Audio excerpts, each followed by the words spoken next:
네, 참 좋으신 주님을 찬양합니다. 계속해서 생생하게 타오르는 사랑의 불꽃, 오늘은 12번째 시간입니다. 자, 성경 말씀이 다 사랑에 대한 얘기라고 해도 과언이 아닙니다. 신약도 사랑, 구약도 사랑, 그죠?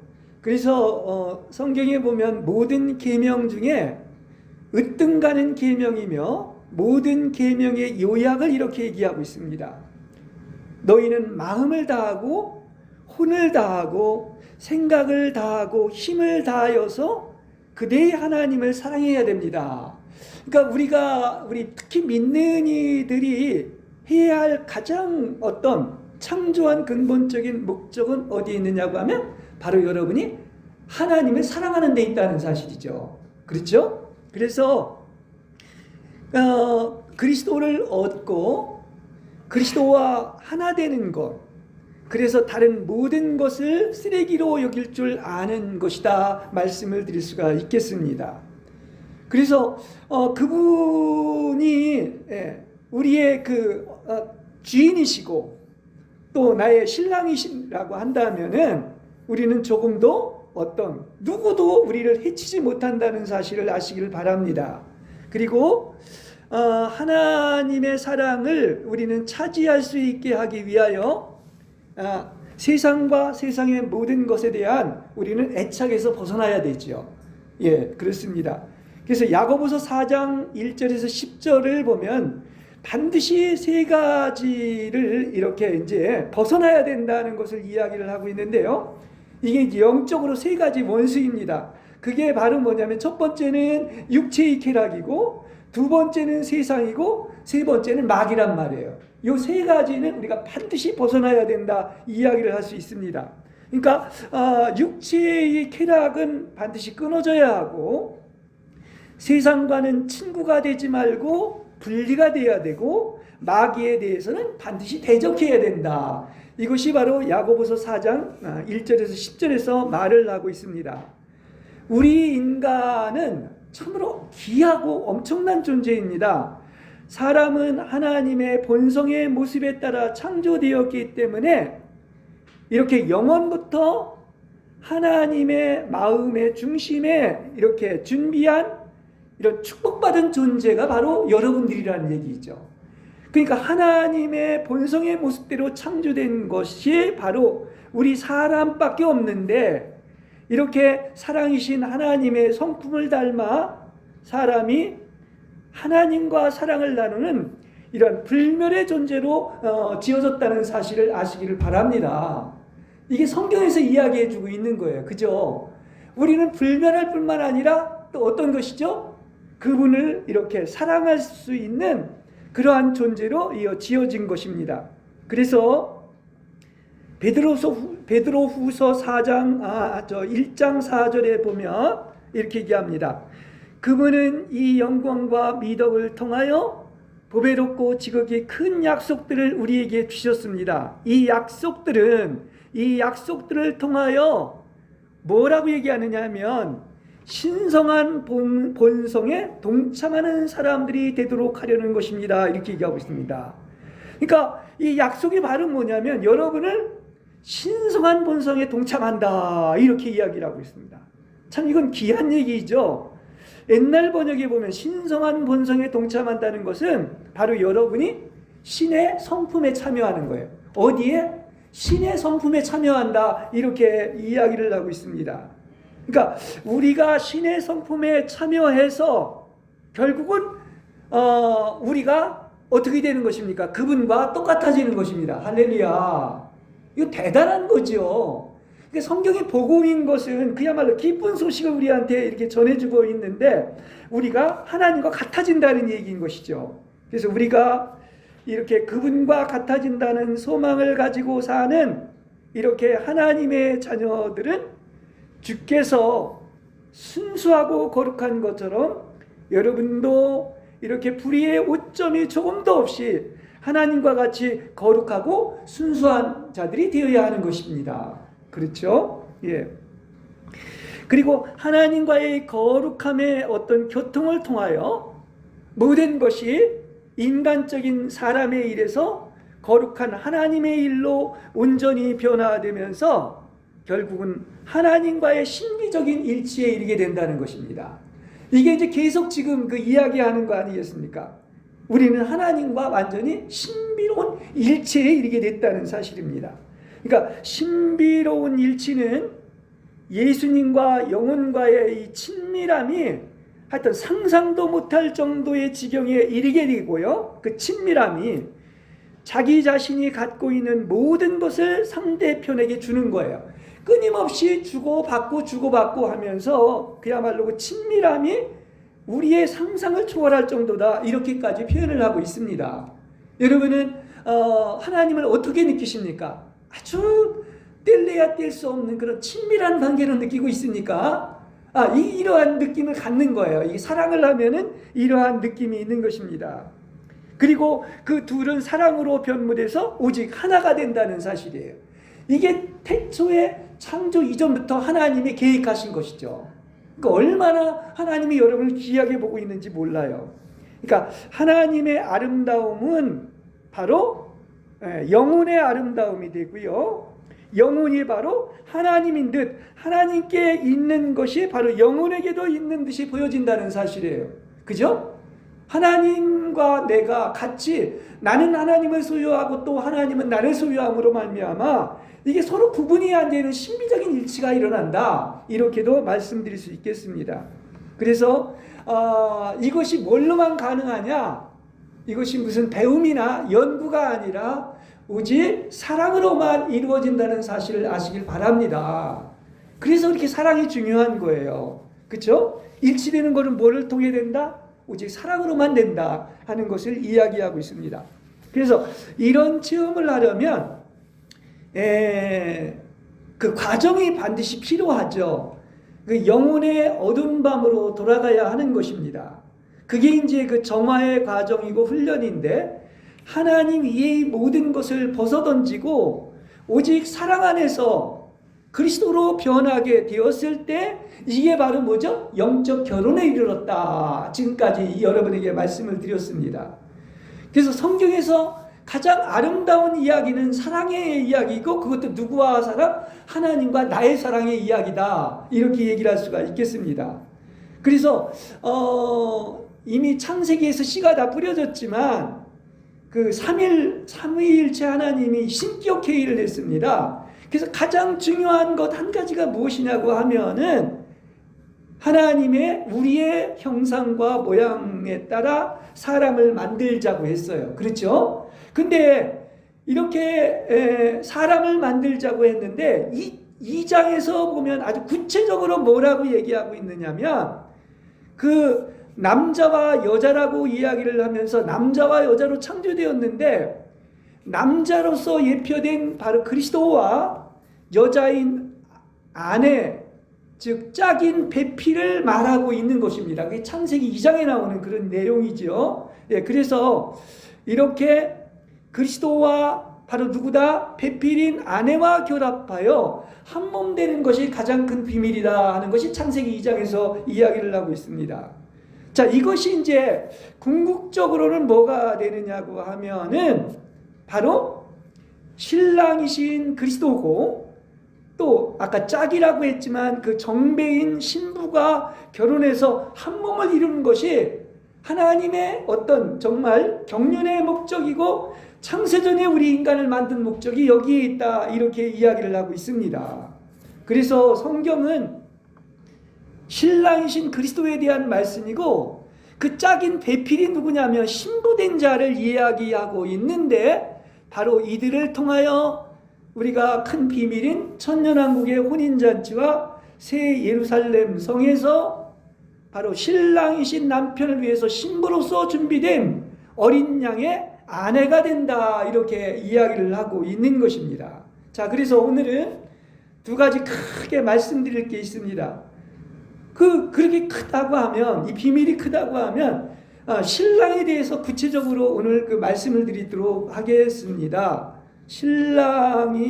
신랑인데, 자, 여러분이 진짜 남편은 누구냐고 하면요, 이제 이 바깥에 우리가 실제 이 세상에 살면서의 남편이 있다고 한다면 본래 창세기에서 하나님이 계획하신 목적은 여러분의 신랑은 바로 누구냐고 하면 그리스도이십니다. 그리고 신부는 바로 여러분들을 이야기하고 있는 것입니다. 자, 이것을 안다고 하면 내가 하나님의 신부라는 것을 알 때 정말 우리같이 고귀한 사람은 없는 줄로 믿습니다. 왜냐? 창세전에 여러분을 신부로 선택했다는 그런 이야기인 것입니다. 그래서 신부는 하나님 외에는 다른 것에 대해서 말할 줄 모르는 것이 바로 신부인 것입니다. 왜냐? 사랑하는 사람만 생각하기 때문인 것이죠. 그래서 신부는 그분께서 더욱 움직이시고 더욱 사랑의 마음을 주시도록 이렇게 유일하게 그리스도를 신랑으로 이렇게 부르게 되는 것입니다. 그래서 우리는 계속해서 끊임없이 나의 남편, 나의 신랑은 오직 예수 그리스도다, 이렇게 갈망하고 부르시는 여러분이 되시길 바랍니다. 언제나 이걸 기억하시기 바랍니다. 왜냐하면 누가 여러분의 신랑이에요? 그리스도께서 여러분의 신랑이실 때에는 다 아주 모든 것에 대해서 아주 쉽게 자기 연인인 신부의 요구를 다 들어주실 줄로 믿습니다. 이게 신랑과 신부의 관계예요. 그러니까 신랑과 신부의 뗄래야 뗄 수 없는 사랑의 이 밀착성은 이렇게 창조 때부터 계속되어 온 인간의 거부할 수 없고 소홀히 할 수 없는 조건이다 말을 할 수가 있겠습니다. 그래서 창세기 2장을 오늘 계속 얘기를 하지만 신랑은 신부를 보고 뭐라고 그러죠? 나의 뼈 중에 뼈요 살 중에 살이로구나. 남자인 신랑에게서 나왔으니 신부인 여자라고 하리라. 그 사람과 아내는 둘 다 벌거벗었지만 서로 부끄러워하지 않았다. 이렇게 이야기를 하고 있습니다. 이게 바로 이제 신랑과 신부의 관계를 우리에게 이야기해 주고 있는 것입니다. 그래서 신랑은 이렇게 거룩한 신부들에게 무한한 사랑과 친절을 가지고 조건 없이 연인인 신부를 사랑하는 분임을 아시기를 바랍니다. 성경이 이렇게 얘기해 주고 있는 거예요. 그죠? 자기 아내를 사랑하지 않는 사람이 어디 있겠습니까? 이 정도인데 이렇게 주님께서는 신부인 우리들을 이렇게 사랑과 친절을 가지고 그것도 어떻게 사랑한다? 아무런 조건 없이 사랑한다는 사실을 언제나 기억하시길 바랍니다. 예.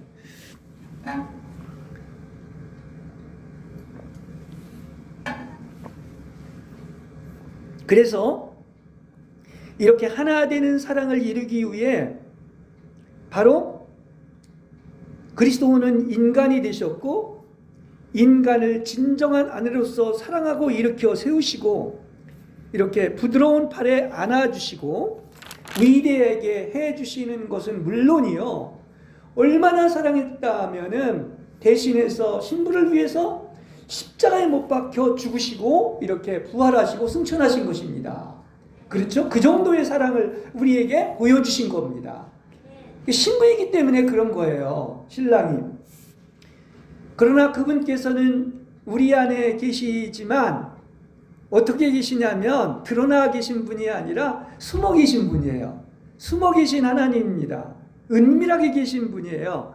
그래서 형상도 형태도 없으신 분이기 때문에 절대로 인간의 어떤 지성으로는 이해할 수 없고 다가갈 수 없는 분입니다.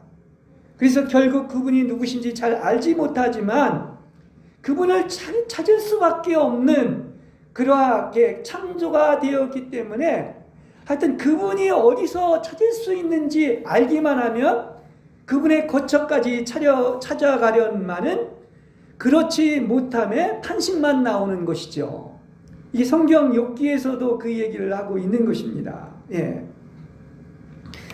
그래서 거기에는 아무것도 보이지 않고 아무것도 경험할 수 없고 아무것도 없고 신뢰할 만한 분도 사랑할 만한 분도 두려워할 만한 분도 모든 것 위에 없고 인식 못할 일을 어떤 것입니까? 이렇게 어둠 속에서 약탈되어 오직 그분에게 붙잡혀가는 것이 신앙생활이다, 이렇게 얘기를 할 수가 있겠습니다. 그래서 영혼은 완전한 생활에 이르기까지 1000번 죽고 고통을 줄지라도 그분이 사랑한다는 것을 언제나 믿으시고 이것을 받아들이고 그래서 사랑으로 그분을 따르는 여러분들이 되시길 바랍니다. 이것이 신앙생활이라고도 얘기할 수가 있습니다. 그러니까 하나님은 초월적인 특성을 지니고 감추어져 있으나 절대로 여러분과 멀리 떨어져 있는 분이 아니라 어디에 계시다고요? 여러분의 가장 깊은 내면의 마지막 중심에 숨어있는 분임을 언제나 기억하시길 바랍니다.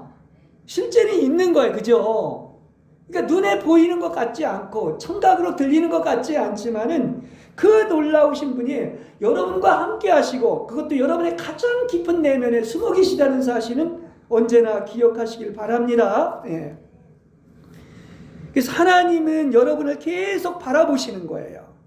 그 바라봄이 바로 하나님이 나를 사랑한다는 것이고요.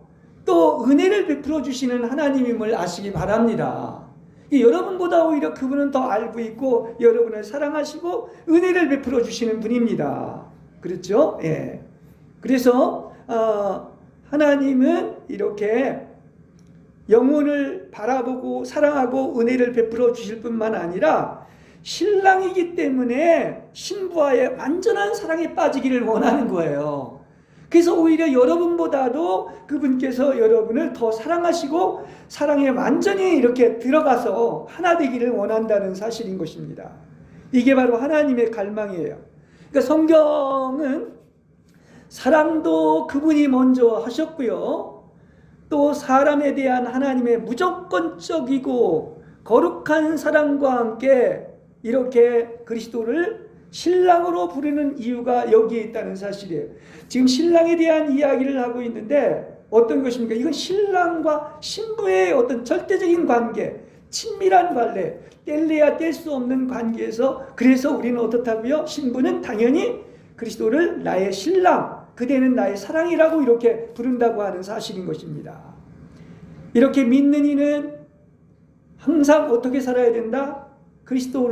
그리스도의 어떤 신부로서 살아야 한다는 사실인 것입니다. 그러니까 그냥 사는 것이 아니라 신랑이신 그리스도가 이 나의 남편으로서 나는 마땅히 언제나 신부라는 것을 생각하고 살아야 된다는 것입니다.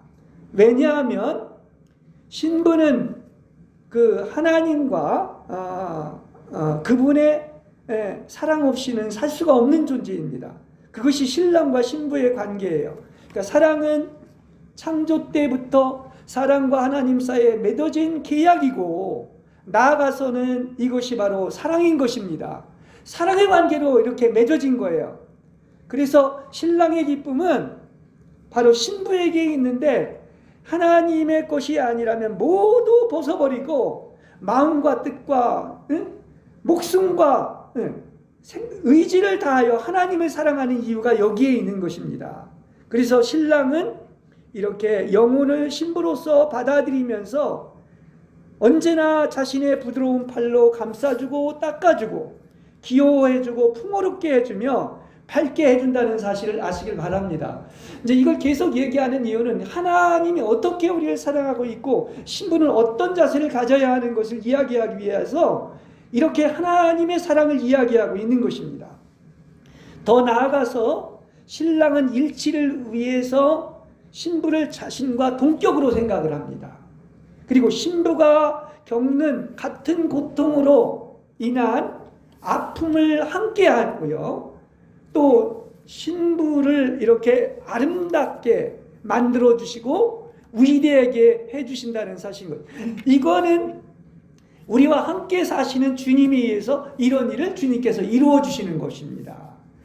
이것이 바로 신랑의 신부에 대한 사랑이며 이러한 신랑의 사랑을 통하여 그야말로 참으로 창조하시고 좋았더라 하신 것처럼 인간의 존엄성에 가장 숭고함을 회복하는 것입니다.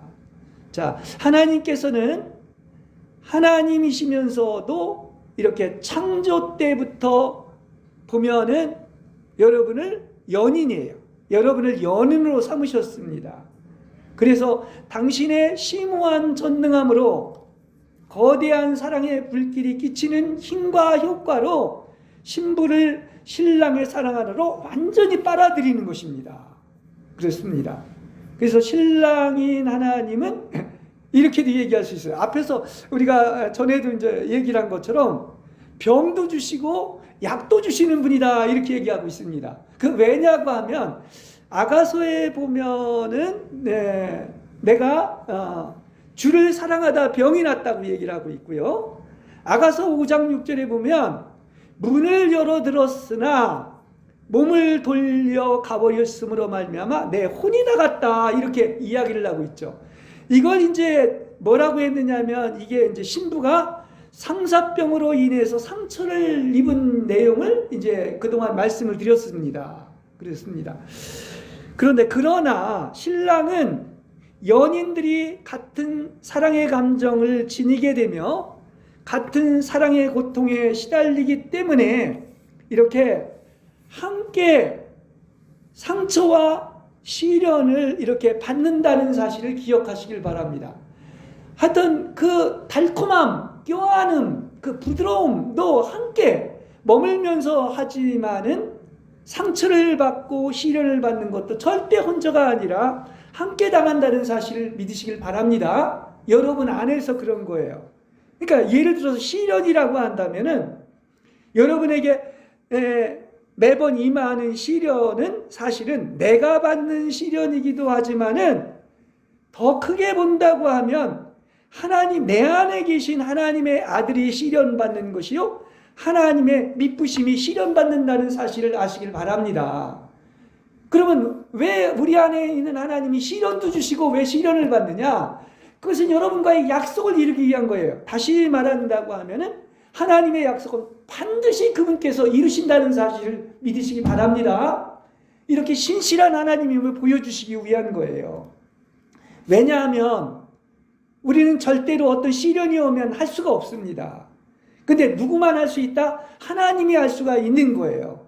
그래서 우리에게 시련이 있을 때 바로 뭐냐? 내가 시련받는 것이지만 하나님의 아들이 시련받는 것이고 반드시 그분께서 시련을 통과케 하시고 그러므로 말미암아 앞에 있는 산이 제거되고 그래서 이 모든 것은 사실은 내 안에 있는 그리스도 자신이 행하는 것이기 때문에 믿음의 시련을 통하여 여러분은 이기는 자가 될 줄로 믿습니다. 나는 할 수 없지만 그분은 할 수 있기 때문에 그런 거예요. 그래서 이런 것을 하나님께서 실제 신앙생활에서 증거해주고 있는 것입니다.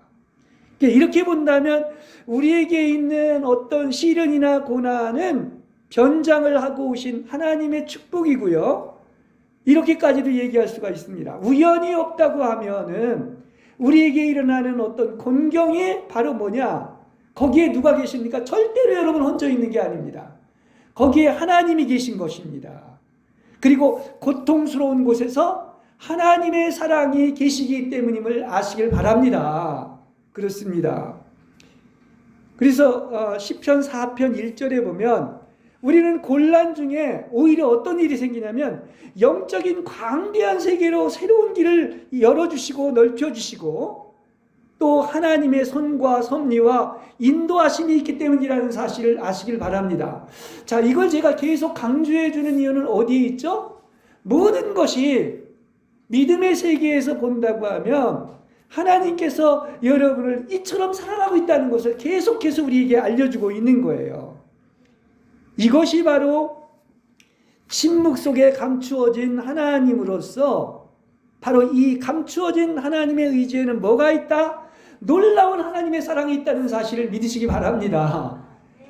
그러니까 뭐 하늘이 흔들리고 땅이 요동친다 할지라도 우리는 어떻다고요? 정말 하나님은 이토록 좋으신 하나님이고 그 배후에는 놀라운 하나님의 사랑이 있어서 여러분 선택받은 이 신부들에게 있어서는 모든 것이 다 나중에는 어떤 축복으로 변하게 되는 거예요. 그렇죠? 예, 그걸 얘기하고 있습니다. 그래서 분명한 의식을 지니고 이렇게 신랑을 끊임없이 찾고 있는 신부들에게 신랑의 부재는 대단히 견디기 어려운 아픔인 것은 맞습니다.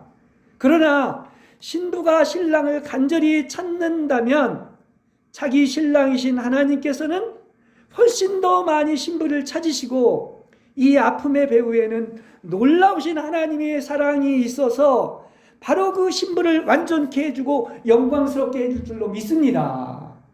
그래서 우리는 이걸 계속 믿어야 돼요. 그죠? 조건 없이 믿어야 될 것입니다. 자, 신랑에 대해서는 이 정도 이야기하고요. 다음엔 그 신랑의 짝 배필인 신부에 대해서 말하겠습니다.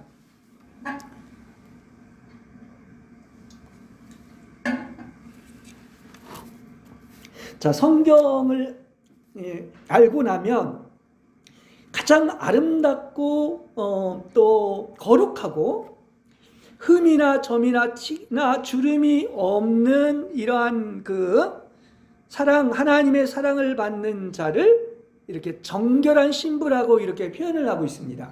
그러니까 신부라는 것은 엄청난 축복이죠. 그렇게 얘기를 할 수가 있습니다. 성경에 보면 이렇게 이제 여자나 과부나 이 처녀를 얘기하고 있는데 이것은 모두 교회인 바로 믿는 이를 말하고 있는 겁니다. 그렇죠? 여자는 그러니까 그 남자와 여자를 만들었다고 했을 때 여자는 교회를 얘기하고 있는데요. 근데 이 궁극적으로 신랑 앞에 설 수 있으려면 뭐가 돼야 되느냐고 하면 거룩한 신부가 되는 것입니다. 그것이 이제 만덕에 이른 어떤 성도의 모습을 얘기하고 있는 거죠. 여자에서 뭘로? 바로 신부로 이렇게 바뀌는 것을 얘기하고 있습니다. 그러니까 우리가 그 영과 혼과 몸을 얘기할 때도 영이 이제 그 믿음으로 인이 되고 우리의 혼이 성화가 되고 이렇게 몸의 구속이 이루어진 완성된 모습이 바로 뭐다? 신부의 모습인 거예요. 그죠? 그래서 주님 앞에 설 수가 있는 거예요. 그래서 이 사랑의 거룩한 연합을 통하여 한 몸 되는 것이 바로 신부다 이야기를 할 수가 있습니다. 그러니까 우리는 어떻게 돼야 됩니까? 신부가 돼야 된다는 거예요. 그죠? 그러니까 신부가 된다는 것의 중요성은 바로 어디에 있느냐면 다른 것도 아니고 바로 내 자신이 그리스도의 신부처럼 여러분이 살아야 되는 것입니다. 신부는 신부답게 살아야 되는 거죠. 이게 가장 중요한 거예요. 그래서 하나님의 사랑을 받고 있는 신부가 되었다고 하는 이러한 정체성을 가지고 있는 거예요. 아, 내가 하나님의 신부라는 정체성, 내가 이렇게 하나님의 사랑을 받고 있다는 이 정체성을 갖는 겁니다.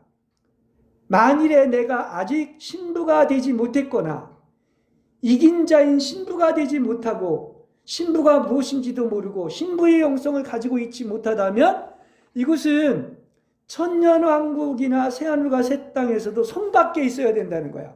그러니까 반드시 신부가 되어야 된다는 것을 이야기하고 있습니다. 그래서 지금은 이렇게 주님이 오시는 재림의 시기로 어떤 시기로 그 아가서에서 나오는 그 신부들이 있습니다. 그 중에 이제 술람미 여인인 왕권 신부가 있고 왕과 후궁과 많은 시녀들이 있는데 여기에 속해야 돼요. 이러한 반차와 반열에 속해야 신부가 된다는 얘기인 것이죠.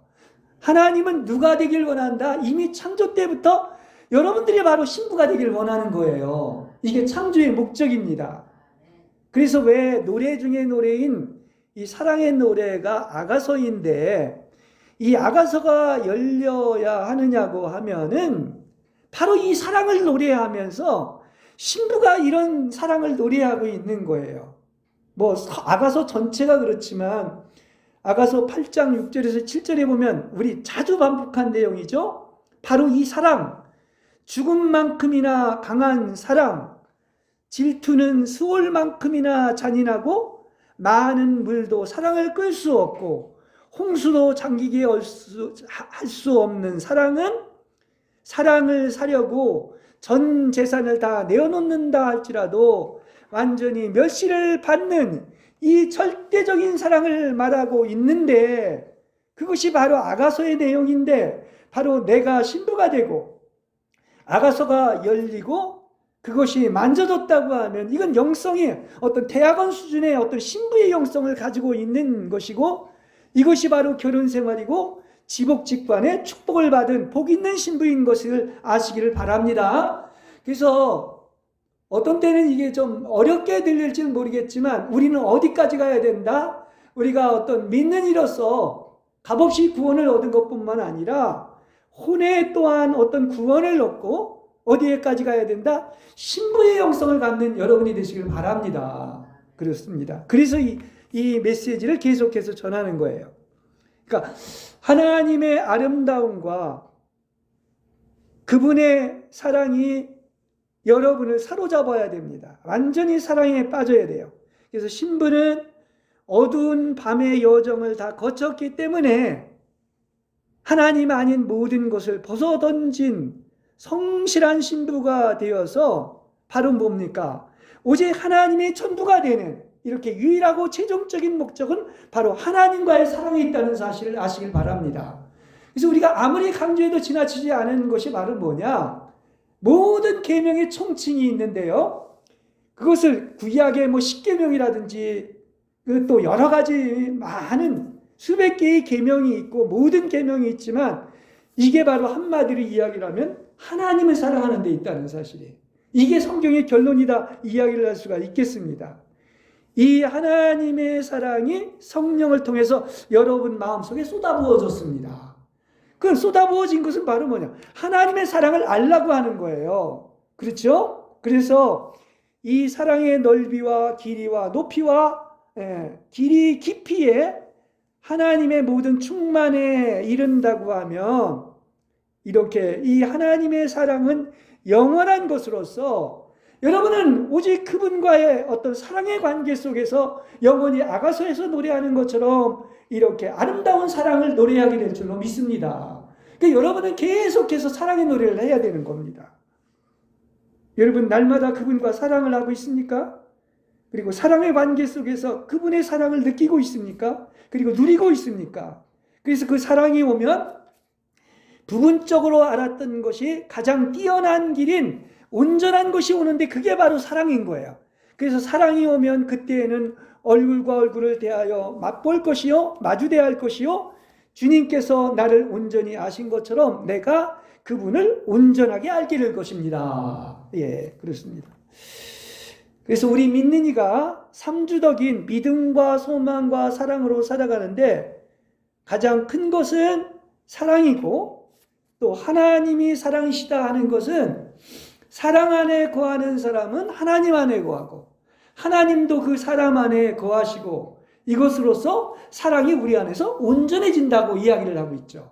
이게 다 성경의 이야기인 것입니다. 그래서 우리는 항상 이것을 되뇌어야 됩니다. 하나님은 사랑이시다. 하나님은 사랑이시다. 언제나 여러분 그분을 찾고 바라보고 되뇌시고 노래하시는 여러분 되시길 바랍니다. 예수님께서 나를 이렇게 사랑하는 것을 그걸 체험하는 겁니다. 신앙생활이라고 하는 것은. 예, 그래서 그렇게 사랑하는 게 누구냐? 바로 나라는 것을 우리가 이렇게 사랑의 정체성을 가지고 있다면은 그야말로 아마 나를 해치거나 건들 자는 아무도 없는 거예요.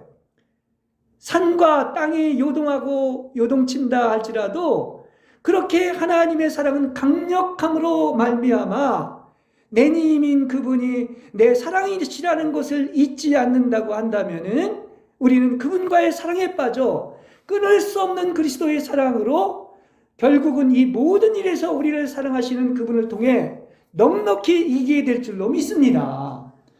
근데 이걸 우리는 끊임없이 신앙생활에서 반복하는 거예요. 오직 그리스도 안에서 그리스도가 전부가 되고 사랑하는 것이죠.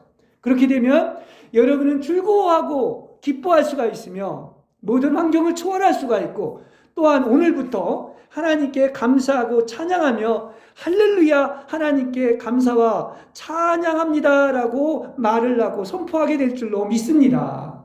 그러니까 가장 큰 힘은 어디에 있다? 사랑의 힘이에요. 사랑을 느껴야 그 힘이 강하게 나타나지 않습니까? 이처럼 사랑한다고 하는데도 하나님이 나를 사랑하는가? 이러한 사랑의 정체성을 갖지 못하다면 우리는 쉽게 넘어질 수밖에 없는 거죠. 무엇이 있다 하더라도 어떤 환경이 옳다 하더라도 하나님은 나를 이처럼 사랑하고 아무것도 나를 해칠 수 없다는 이 사랑의 관계를 언제나 여러분은 유념하시기 바랍니다. 예. 그래서 이것이 바로 사랑의 신비 체험이고 신부에게 섬김을 받으시는 분은 바로 신랑이신 그리스도이십니다. 그래서 사랑이 없이는 혼인의 일치는 불가능하고요. 서로 남편과 아내라고도 부를 수가 없습니다. 왜 남편과 아내, 신랑과 신부라고 부르느냐고 하면 이렇게 이 혼인을 통해 일치를 되었을 때 진정 그분은 나의 남편이고 나의 또 어떤 것입니까? 그의 나의 신랑이라고 이렇게 부르게 되는 것입니다. 그러니까 이러한 정체성이 있어야 되는 거예요. 그래서 참 좋으신 우리 하나님은 초월적인 존재만이 아니라 바로 나와 버타는 분이시고 항상 함께 어울릴 수 있는 그러한 좋으신 하나님인 것입니다. 이렇게 우리는 일생을 통하여 깊이 체험한 하나님의 무조건적이며 확산하는 사랑 안에서 언제나 그분을 접촉하고 사는 것이 신앙생활이다 이야기를 할 수가 있습니다. 그래서 아내는 잠시도 떨어지는 것을 주님은요, 아내가 잠시라도 떨어지는 것을 견디지 못하고 도망가는 것을 절대로 허락하지 않는 분이 남편이란 말이에요. 그게 남편인 것입니다. 그런 마음을 가지고 있는 거예요. 그래서 바로 그리스도의 배필인 아내들을 신부라고 그분은 얘기하고 있는 거죠. 이미 창세전부터 우리를 어떻게 했다고요? 그분의 연인이고 신부로 이렇게 선택했다는 사실을 성경이 우리에게 이야기하고 있습니다. 그래서 창세기 지금 2장을 제가 얘기했는데 2장 24절이나 마태복음 19장 5절이나 에베소 5장 31절에 얘기하는 것처럼 이 비밀이 가장 크다고 하면서 그러므로 남자는 부모를 떠나 아내와 결합하여 그 둘이 한 몸이 된다고 이렇게 이야기를 한 거예요. 그죠? 한 군데서만이 아니죠. 계속해서 똑같은 얘기를 하고 있습니다. 이렇게 신부는 세상이라는 겉옷을 벗어 던지면서 신랑으로부터 뿜어져 나오는 거룩한 사랑의 생생한 불꽃으로 상처를 입었습니다.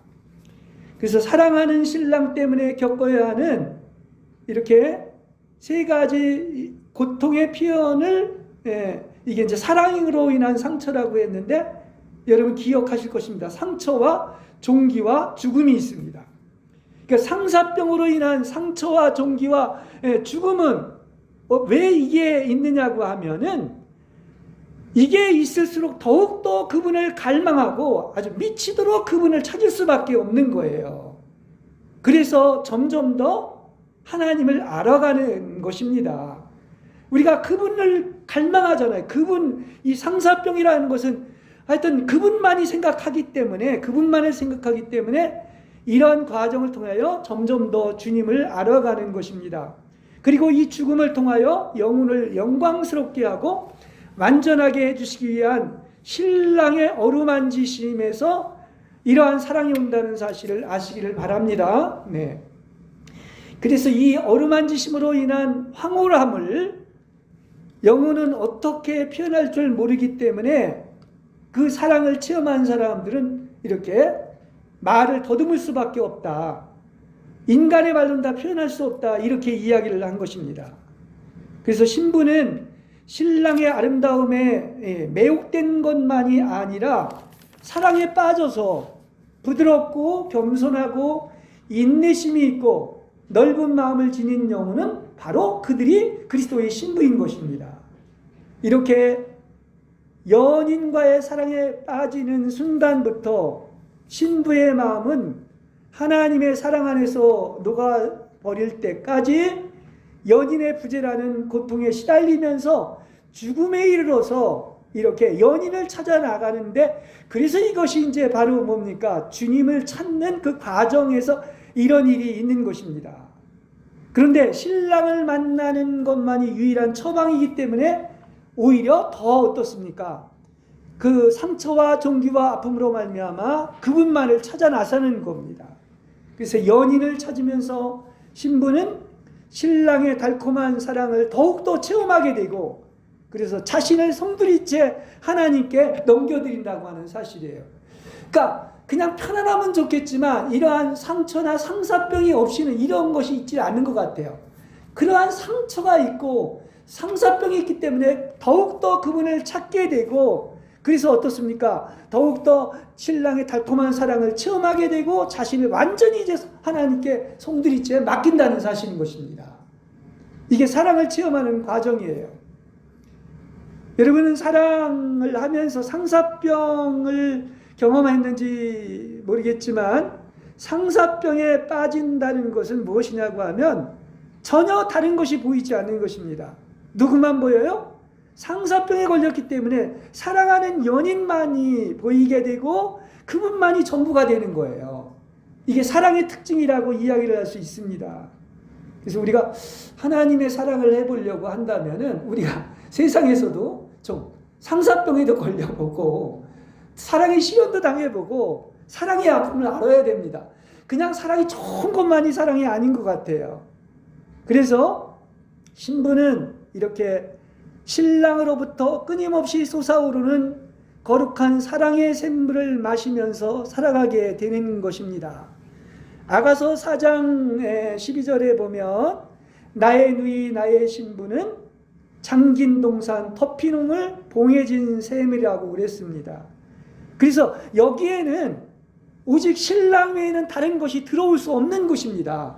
그래서 비밀한 곳이에요. 왜 이런 표현들을 다 썼느냐? 잠겼다, 잠긴 동산이다, 덮였다, 또 봉해진 셈이다 이렇게 얘기하는데 이거 둘만의 관계예요. 거기에 어떤 것도 들어올 수가 없습니다. 이렇게 비밀한 곳에서 둘만의 이렇게 내임이하게 누리는 뭐가 있다. 바로 다 그러잖아요. 우물, 샘이라고 하는 것처럼 거기에 샘물이 있는 거예요. 샘물이 있는 것입니다. 그래서 잠긴 동산이라고 하는 그 히브리어는 이 파르데스인데 여러분 아는 그 파라다이스와 단어가 같습니다. 그래서 바로 이곳에서 뭐를 마시는 것이다. 여기 샘물이나 우물이라고 한 것은 동산의 샘물이나 우물이라고 한 것은 거기에서 생명수를 맛보게 되는 거예요. 그러니까 가장 여러분의 내면의 깊은 곳에서 생수가 넘쳐 흐른다고 하는 것처럼 이렇게 둘만의 관계에서 그 비밀한 곳에서 이렇게 무한한 생명수의 샘물을 마시는 여러분이 되시길 바랍니다. 네.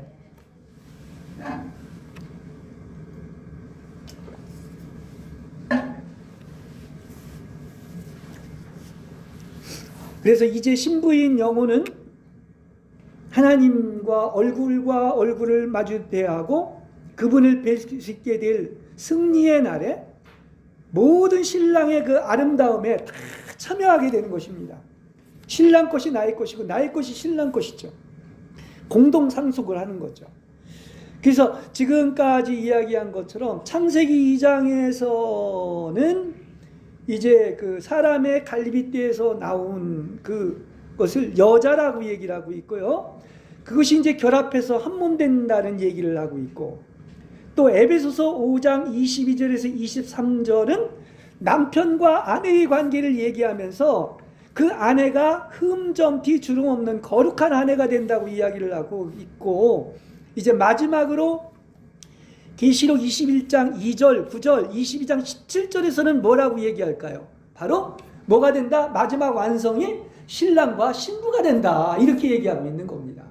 결국 여자에서 아내에서 뭐가 된다? 신부가 된다는 것을 이야기하고 있는 것입니다. 그렇죠?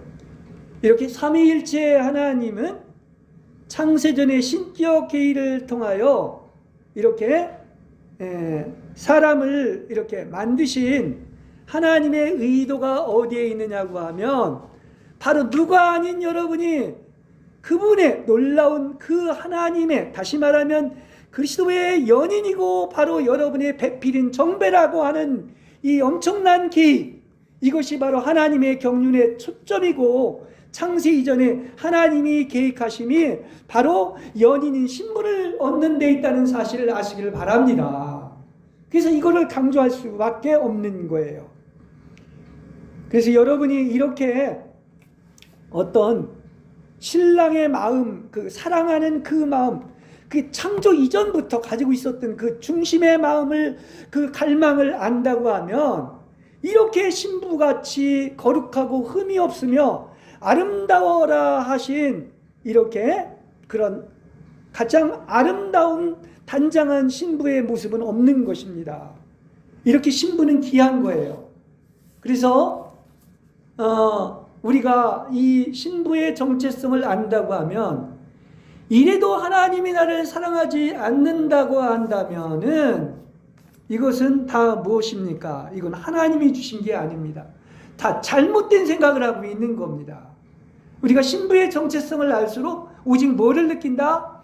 하나님이 사랑을 이처럼 하셨다. 나를 이처럼 사랑한다고 하는 것을 언제나 여러분은 기억하시길 바랍니다. 그러니까 앞으로 어떤 일이 일어나도 뭐를 믿어야 돼요? 나는 신부로서 하나님이 나를 이처럼 사랑하신다는 그러한 느낌이 있는 여러분이 되시길 바랍니다. 그렇죠? 예. 결국은 우리가 혼인을 해서 그분과 한 몸을 이루는 것이 복음 중에 복음인데, 그래서 이 사랑을 빼놓고는 모든 것은 다 나승이라는 거예요. 심지어 믿음도 그렇다고 얘기를 하고 있습니다.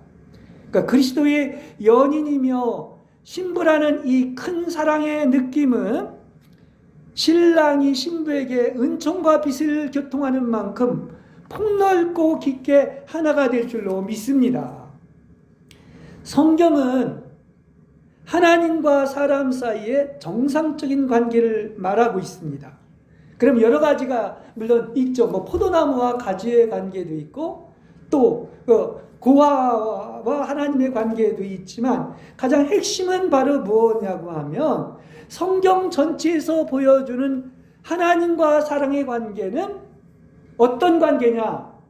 한마디로 이야기한다고 하면 이건 사랑의 관계인 거예요.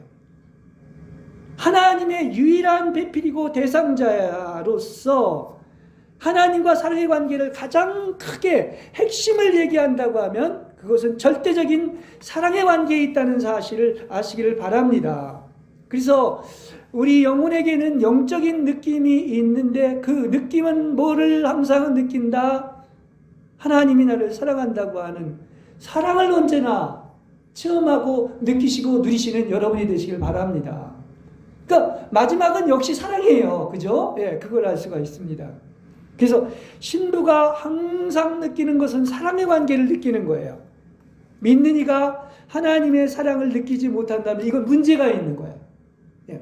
그러니까 그리스도인의 정상적인 체험에서 사랑이 유일한 느낌이자 느낌의 전부가 되어야 할 것입니다.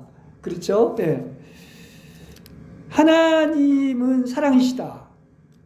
나를 이처럼 사랑하신다.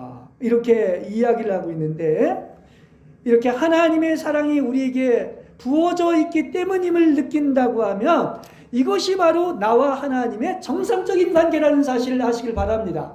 자, 이 말씀을 드리는 이유는 지금 내가 하나님과 얼마나 정상적인 관계를 느끼고 있는가, 하나님이 나를 이처럼 사랑하시고 또 이렇게 내 안에 쏟아부어져 있다는 것을 느낀다면 지금 여러분 지극히 정상적인 관계라는 거야. 근데 이거보다 다른 걸 느끼면 좀 문제가 있다는 그런 얘기도 되는 것입니다. 그래서 우리는 결국은 어린 양의 혼인잔치라의 때라고 하는 것도 바로 뭡니까? 신부로 예비되어 있다는 것을 이야기하고 있는 것이죠. 신부의 희생의 동기는 역시 사랑이고 모든 활동도 사랑의 지배를 받는 것입니다. 하나님과 우리의 관계는 일에 있지 않고 어디에 있다? 완전히 사랑에 있는 것입니다. 그래서 왜 앞에서도 얘기했지만 물론 활동생활인 일도 해야 됩니다. 그러나 가장 좋은 것은 바로 뭐죠? 가장 좋은 것을 선택한 마리아처럼 일이 아니라 사랑이 있다는 거. 그리고 하나님이 나중에 여러분을 세임할 때도 이제 신랑 앞에 서게 되는데 모든 것을 보는 기준이 어디에 있느냐? 목숨을 다하고 마음을 다하고 뜻을 다하여 하나님을 사랑했느냐? 이거 하나를 본다는 사실을 아시길 바랍니다. 이건 전부 제 얘기가 아니에요. 성경이 그걸 얘기해주고 있습니다. 그렇죠? 네. 그래서 이렇게 천사의 여러 언어로 말하고 은사가 있고 모든 비밀과 지식이 있고 산을 옮길 만한 믿음이 있어도 여기에 반드시 있어야 될 것이 뭐냐? 이것도 다 귀한 것이지만 사랑이 여기에 없다고 하면 아무것도 아니라고 한 이유가 여기에 있는 것입니다. 그렇죠? 그래서 이러한 예들이 이제 성경에 많이 나오는데요. 성경 모두가 이 얘기라고도 볼 수가 있어요. 무슨 얘기냐고 하면 아브라함 얘기나 광야의 얘기나 모든 것이 어디에 있다? 결국 한마디로 얘기하면 네가 나를 사랑하느냐, 하나님을 사랑하는가를 시험하는 데 있다는 사실이에요. 그래서 마지막 질문은 여러분 어떤 것이라고요? 네가 나 사랑하느냐, 이거 하나 물어본다는 사실이에요. 쉽게 얘기해서 어느 날 하나님이 아브라함에게 뭐라고 그러냐, 나타나셔서 그의 아들을 바치라고 이렇게 테스트를 합니다. 근데 왜 테스트를 하셨을까요? 딴 거 본 게 아니에요. 지금 그렇게 백세에 얻은 아들인데 하나님이 바라시고 갈망하신 것은 뭐냐? 아브라함을 보시면서 과연 그 정말 눈에 넣어도 아프지 않은 백세에 얻은 아들을 사랑하는가? 하나님을 사랑하는가? 이것을 시험하는 것이다. 이렇게 얘기할 수가 있는 것입니다. 그러니까 우리는 아무리 사랑하는 것이 있어도 하나님보다도 사랑해서는 안 되는 것이죠. 그렇죠? 예. 여러분 광야 40년에서 광야에 두시고 훈련시킨 것도 뭐를 얘기하고 있느냐면 과연 내가 하나님의 계명을 지키는지 안 지키는데 그것을 보기 위한 것이다 얘기하고 있습니다. 신명기 8장에서 보면 그러면 여러분 성경에서 요한복음에서 얘기하듯이 계명을 지키는 것은 뭐 하는 것이라고 그랬어요? 하나님을 사랑하는 것이다. 주를 사랑하는 것이다. 그러니까 결국은 다 이게 사랑으로 결론을 맺고 있어요. 그죠? 그러니까 우리 정말 주님을 사랑하고 있습니까? 이걸 물어본다는 거예요. 그러니까 우주 가운데 가장 큰 일은 뭐다? 여러 가지 많이 일도 있고 하나님을 섬기고 분주할 수가 있지만 역시 가장 큰 일은 하나님과 나의 사랑의 관계요. 그래서 그리스도와 믿는 이가 사랑으로 건축되어 하나 되는 것이 가장 큰 일임을 아시기를 바랍니다. 이거 같이 큰 일은 없는 거예요. 그렇죠? 그래서 앞에서 최고의 계명이 하나님을 사랑하는 것이라고 했는데요.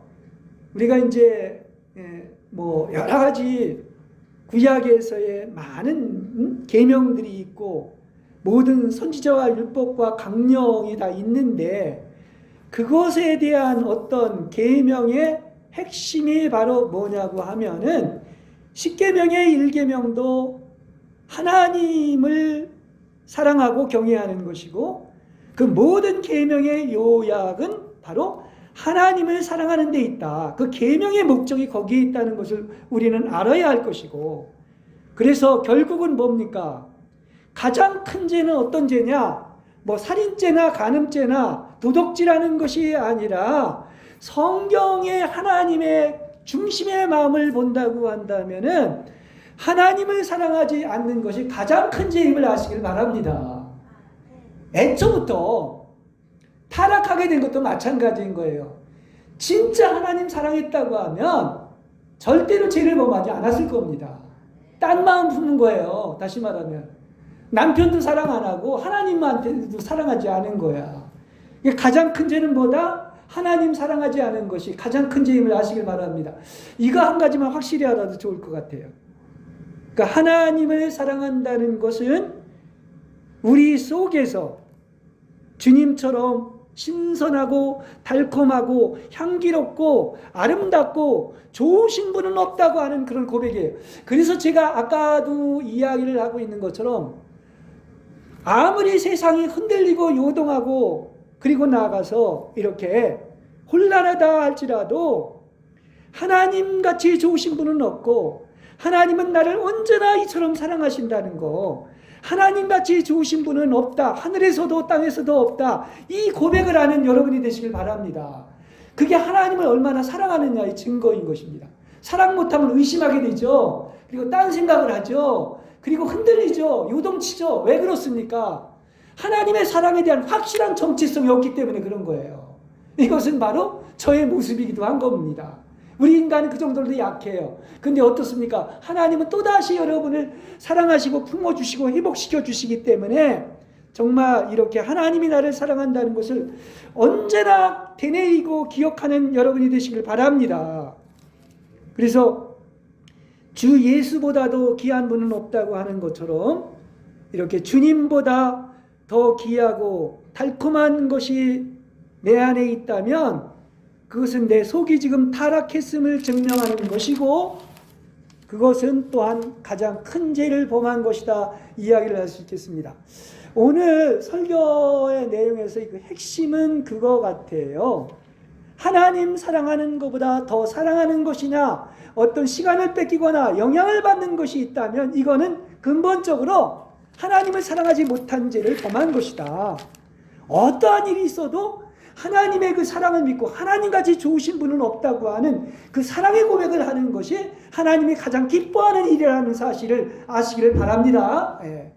그래서 하나님이 바로 나의 연인이고 이렇게 신부로 창세전에 계획하신 것은 바로 뭐냐? 목적이 어디에 있다? 우리가 오직 그분을 사랑하는 데 있다는 사실을 아시기를 바랍니다. 그래서 이 오거스틴도 이런 고백을 했지만, 당신 앞에 내가 무엇이기에 날더러 당신을 사랑하라고 명하신 것은 바로 하나님의 사랑의 유일한 상대자가 바로 누구입니까? 사람인 신부인 거예요. 그래서 하나님과 사람의 이렇게 사랑의 관계 때문에 우리는 이런 고백을 하는 것입니다. 이건 아무도 이런 관계에 있지를 않습니다. 우리 사람만이 하나님의 형상과 모습을 닮아서 우리를 연인으로 신부로 만들었기 때문에 이것이 바로 하나님과 사람의 무슨 관계? 사랑의 관계예요. 사랑의 관계라는 하나만 아시길 바랍니다. 가장 정상적인 그리스도인이 바로 특징이 뭐다? 사랑의 관계다. 끊을 수 없는 사랑의 관계라는 사실인 거예요. 자, 베드로에게도 예수님이 오셔서 그렇게 잘못을 하고 배반을 했지만 역시 사랑을 합니다. 그죠? 그래서 다 품어주시면서 마지막 질문이 바로 뭐냐? 다른 사람보다, 또 다르게 얘기한다면 이것들보다 나를 더 사랑하느냐? 이렇게 물으셨어요. 그죠? 마지막에. 그러니까 이것은 좀 풀어서 얘기한다고 하면, 예를 들어서 거기에 뭐 고기도 있고 배도 있고 바다도 있고 다른 사람도 있고 피조물도 있고 세상도 있고 사람도 있고 나 자신도 있을 겁니다.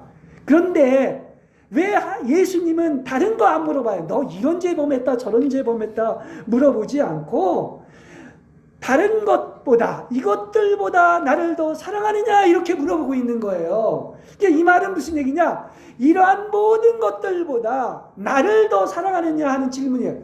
이거 있으면 된 거예요. 그죠? 이거 있으면 다 된 것입니다. 그걸 얘기해 주고 있는 거예요. 그리고 분명히 알아야 될 것은 주님을 사랑하는 사람의 특징은 뭐가 있다? 하나님은 정말 신실하신 하나님입니다. 그분을 사랑하는 자에게는 하나님이 여러분을 엄청나게 사랑을 해주십니다. 그리고 반드시 보상을 해주십니다. 그래서 주님을 사랑하는 자의 특징은 충만한 기쁨이 있다는 사실을 아시길 바랍니다. 제가 지지난주에도 얘기를 했나요? 가장 우아함에 이른 신부의 특징이 바로 뭐가 있느냐고 하면 역시 사랑이야. 그 다음에 뭐가 있느냐? 충만한 기쁨이 있다고 그래서. 그리고 범사에 감사함이 있다고 그랬어요. 그리고 항상 찬양이 흘러 넘친다고 했습니다. 이게 바로 뭐냐고 하면 주님을 사랑하는 자의 특징에게는 이러한 우아한 아름다움인 이러한 축복들이 여러분에게 있다는 사실을 아시길 바랍니다. 그렇죠? 그래서 여러분 그렇지 않습니까? 결론은 바로 뭐냐? 진정한 만족은 어디에 있느냐? 온 천하를 다 얻었다 할지라도 하나님을 얻지 못하면 만족이 없는 거예요. 하나님 한 분을 얻을 때 여러분은 진정한 만족이 있는 것입니다. 성경이 여러 곳에서 이 얘기를 다 하고 있는 거야. 여호와는 나의 목자시니 나에게 조금 더 부족함이 없으리로다. 내게 능력 주신 자 돼서 나는 모든 것을 할 수 있다. 그리스도의 끊을 수 없는 사랑으로 말하면 나는 모든 것을 이렇게 이긴다고 이렇게 얘기를 하고 있는데, 하나님을 소유하고 있을 때만이 하나님의 창조의 목적이 여러분에게 신부가 되게 하고 연인이 되게 하기 때문에 하나님을 얻을 때만이 여러분 안에 진정한 만족이 있는 것입니다. 그렇죠?